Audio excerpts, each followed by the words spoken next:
until you see it as a choice, it's not. Mm-hmm. And that's why it's so important to become aware of that. I call that metacognition.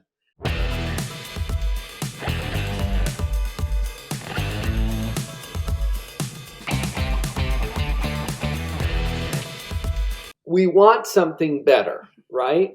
Yes. And I'm not leaving you hanging. We're going there next because our brain is also constantly creating and creating what is to be. That doesn't exist yet. We haven't created it yet. Mm-hmm. And what do you want?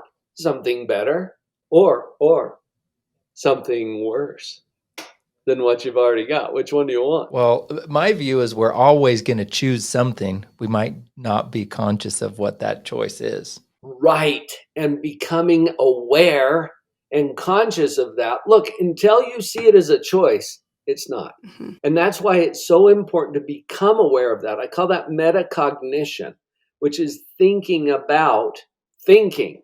And be careful, you can hurt yourself. But notice that you can do this. And so as you think about your thinking, that puts you back into choice or control about which direction we're going to go. But back to the distance theory. If we want something better, what is the shortest route to get there?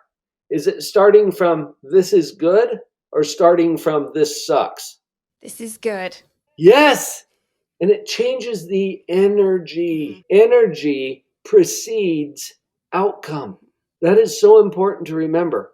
We have the power to make a mess. Have you noticed? We're pretty good at that one. Uh-huh. You know, I don't want to project onto everybody in the world. I know that I'm pretty good at it, but I'm willing to bet that everybody is good at making a mess. And part of that gets back to the second law of thermodynamics. It's called entropy. And it's just a law of physics that says that everything will progress toward a more disorganized state naturally.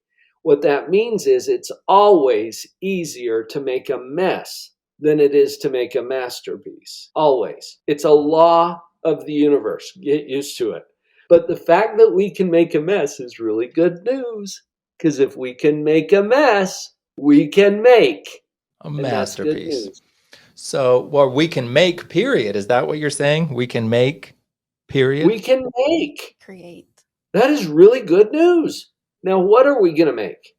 Exactly. Well, that depends on some choice. And you'll notice that elevation requires effort. Mm-hmm. Light requires power. Default is down. Yeah. So, of course, it's going to be harder to make a masterpiece than it is to make a mess. Welcome to thermodynamics. So this right? is what I love about what you do, Dr. Paul, and I strive to be like you, because there's complex principles that are out there in the universe that have been around that are real, true principles, law of thermodynamics and so on. But what did it take over the centuries of time is people to discover and define them, and then define them in a way for simple people like me to understand it, or to be able to take it and say, what am I going to do about it? Right. And I think something that you are excellent at, from my perspective, is taking sometimes complex things like the human brain and distilling it to principles and then tools that people can hold and walk away with. Well, and what I love about what you just said, Randy, it's a therefore what, right? I mean, we can sit around and philosophize all day and talk about principles of psychology and thermodynamics or whatever. And at the end of the day, therefore what? What am I going to do to apply this principle?